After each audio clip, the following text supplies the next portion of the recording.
అందరికీ నమస్కారం. ఈనాటి తానా సభల్లో పాల్గొన్నటువంటి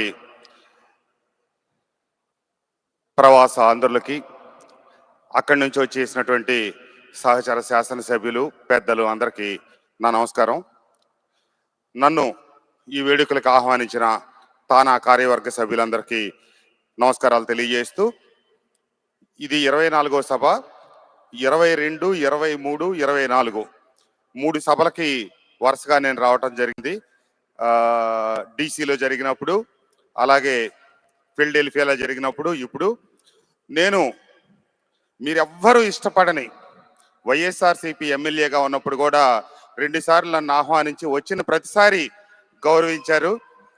నేను వచ్చిన 2 సార్లు ప్రతి సందర్భంలో కూడా ప్రతి ఒక్కళ్ళు అందరూ నన్ను అభిమానిస్తూ పలకరిస్తూనే మీరు ఎప్పుడు వస్తారు మా పార్టీలోకి అని అడిగేవారు. సరే, అది ఎన్ని కాలం నిర్ణయిస్తుందని చెప్పాను. అలాగే కాలానుగుణంగా కాలం నిర్ణయంతో పాటు తిరిగి మళ్ళీ సొంత ఇంటికి చేరటం, ఈరోజు చంద్రబాబు నాయుడు గారి నాయకత్వంలో ఆంధ్రప్రదేశ్లో పనిచేయటం సంతోషంగా ఉంది. ఒకప్పుడు 70వ దశకంలో 80వ దశకంలో ఇక్కడికి వచ్చి ఎన్నో అద్భుతమైన విజయాలు సాధించిన మీరు ఆంధ్రప్రదేశ్ నుంచి మమ్మల్ని పిలిచారు అంటే, ఇదిగో మా పూర్వీకులు, మా తెలుగు వాళ్ళు అక్కడ ఉన్నారు అని చెప్పి సగర్వంగా మమ్మల్ని చూపించడానికి ఇక్కడికి పిలిచేవాళ్ళు. కానీ ఈరోజు మేము ఇక్కడికి వస్తా ఉంది మటుకు మీరు సాధించిన అద్భుతమైన విజయాలు చూడటానికి, మరింత ఉన్నతంగా మీరు ఎదగాలని చెప్పి ఆకాంక్షిస్తూ ఈ సభలకు మేము రావటం జరుగుతూ ఉంది. ఖచ్చితంగా ఇందాక పెద్ద ఆయన రఘురామకృష్ణరాజు గారు చెప్పినట్టు, కొంతమంది విమానాలు కొనవచ్చు, కొంతమంది భూములు కొనవచ్చు. ఎన్ని కొన్నా కూడా మీరు సొంత దేశానికి, సొంత రాష్ట్రానికి తలమానికంగా పనిచేస్తూ ఉజ్వలంగా ఎదుగుతున్నందుకు మిమ్మల్ని చూస్తూ మేము గర్విస్తా ఉన్నాం. ఈ గడిచిన 4-5 దశాబ్దాల కాలంలో మీరు ఆంధ్ర రాష్ట్రానికి, భారతదేశ పురోభివృద్ధికి మీరు ఇస్తున్న సహకారం మరోలేంది. ఇంకా చేయాల్సిందే.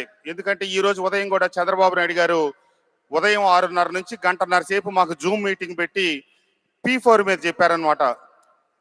పీపుల్, పబ్లిక్, ప్రైవేట్ భాగస్వామ్యంలో ఎలా వెనకబడిన కుటుంబాలను ముందుకు తీసుకురావాలనే దాని మీద ఒక కార్యక్రమం చేస్తా ఉన్నాం. తప్పకుండా దాంట్లో మీకు వీలున్న వాళ్ళందరూ కూడా భాగస్వాములు కావాలని చెప్పి చంద్రబాబు నాయుడు గారి తరఫున, తెలుగుదేశం కూటమి తరఫున ఆహ్వానిస్తూ, ఎవరు ఆంధ్ర నుంచి వచ్చినా మీకు చెప్పేది ఒకటే, తెలుగు తెలుగు తెలుగు. ఖచ్చితంగా నేను కూడా వెంకయ్యనాయుడు గారి శిష్యుడిని, రఘురామకృష్ణరాజు గారి బాటలో నేను నడుస్తూ, మీరందరూ ఒక్కటి గుర్తుంచుకోండి, వలసలు మనకి ఇది కొత్త కాదు. ఒకనాడు ముస్లిం దండయాత్రల నుంచి కాపాడుకోవటానికి ఒక 500 సంవత్సరాల క్రితం దక్షిణాదికి వెళ్ళాం. కోయంబత్తూరుకి వెళ్ళారు, మదురైకి వెళ్ళారు, ఎన్నో ప్రాంతాలకు వెళ్ళారు. అక్కడ వాళ్ళు కూడా చాలా అభివృద్ధి సాధించారు. మన LMW కావచ్చు, ఎన్నో ఉన్నతమైన సంస్థలు స్థాపించారు. కానీ మీరు గుర్తుంచుకోవాల్సింది ఒకటే, 500 సంవత్సరాల తర్వాత కూడా వాళ్ళు ఎక్కడా భాషను మర్చిపోలా. ఇంకొక బలమైన విషయం మీరు గుర్తుపెట్టుకోవాలా, తమిళం అనేది అత్యంత బలమైన భాష.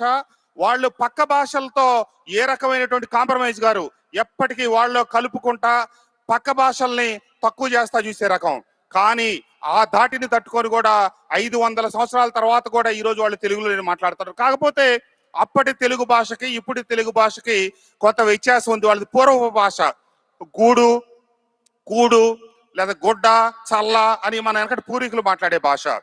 మీరు తర్వాత దశ చంద్రబాబు నాయుడు గారు వచ్చిన తర్వాత ఇటీవల కాలంలో, ఒకనాడు అమెరికాలో పెద్ద పెద్ద పట్టణాల్లో కూడా ఒక పట్టణానికి 4 తెలుగు కుటుంబాలు లేని పరిస్థితి నుంచి ఈరోజు ఒక్కొక్క టౌన్లో కొన్ని వేల మంది తెలుగు వాళ్ళు ఉన్న ఈ పరిస్థితుల్లో మీరు గుర్తుపెట్టుకోండి, 90వ దశకంలో 80వ దశకంలో హైదరాబాద్లో ఉన్న ప్రతి కుటుంబంలో ఉన్న పిల్లలు కూడా తెలుగు, ఇంగ్లీషు, ఉర్దూ అనర్గళంగా మాట్లాడగలిగారు. 3 భాషలు మాట్లాడగలిగిన ఆ రోజు మీ అందరూ ఈ రోజు అమెరికా వచ్చిన తర్వాత ఇన్ని వేల మంది మన కుటుంబ సమూహాలు తయారైన తర్వాత మన బిడ్డకి వాళ్ళు స్కూల్కి వెళ్తారు కాబట్టి ఇంగ్లీష్ ఎలాగో నేర్పుకుంటారు. మన మాతృభాష తెలుగుని ఎందుకు నేర్పలేరు? భాషతోనే బంధం ఉంది. మీ తెలుగు ఉన్నంత వరకే. ఎందుకంటే మనం వెనకటి నుంచి మనకు ఒక సామాజిక సాంఘిక జీవన విధానం ఉంది, మన సోషల్ స్ట్రక్చర్ ఉంది. అది గనక మీకు భవిష్యత్తులో కూడా మీ బిడ్డలతో కొనసాగాలి అంటే మీరు ఖచ్చితంగా తెలుగు వాళ్ళకి నేర్పి తీరవలసిందే. ఈరోజు మనబడి కావచ్చు, తానా ఆధ్వర్యంలో జరుగుతున్న ఇంకొక కార్యక్రమాలు ఇట్లాంటివన్నీ చాలా జరుగుతూ ఉన్నాయి. కాబట్టి తప్పకుండా మన బిడ్డలకి తెలుగు నేర్పించండి. ఎందుకంటే ఇక్కడికి వచ్చిన గుజరాతీలు 4 దశాబ్దాల పూర్వం వచ్చినా కూడా వాళ్ళంతా వాళ్ళ వాళ్ళ సమూహాలుగానే ఉంటున్నారు. వాళ్ళు భాషను వదిలిపెట్టల. అలాగే తమిళ్లు, అలాగే మలయాళీలు, మరి మన తెలుగు వాళ్ళకి ఏమైందో అలాగే బెంగాల్, మన పక్కనున్న కర్ణాటక, వీళ్ళే వాళ్ళ భాషలను వదిలిపెట్టి త్వరగా వేరే భాషల్లోకి మరలుతా ఉన్నారు. కాబట్టి దాని మీద శ్రద్ధ పెట్టాలని, ఎన్నో అపూర్వమైనటువంటి విజయాలు సాధించిన ప్రవాసాంధ్రులు మీ అందరిని చూసి మేము గర్విస్తా ఉన్నాం. మీ విజయాలు చూడటానికే ఇక్కడికి వచ్చాం. రాబోయే రోజుల్లో కూడా తప్పకుండా వస్తాం. మీరు మరింత ఉన్నతంగా ఎదగాలని, తప్పకుండా వచ్చిన ఇక్కడ స్థాపించబడిన మన పూర్వీకులు పెద్దలు ఆనాటి ముందు తరంలో వచ్చిన వాళ్ళందరూ ఈ తానాలు ఇతరత్ర సంస్థలన్నీ స్థాపించింది కూడా ఇక్కడికి వచ్చిన ప్రతి తెలుగువాడికి అండగా ఉండటం కోసం.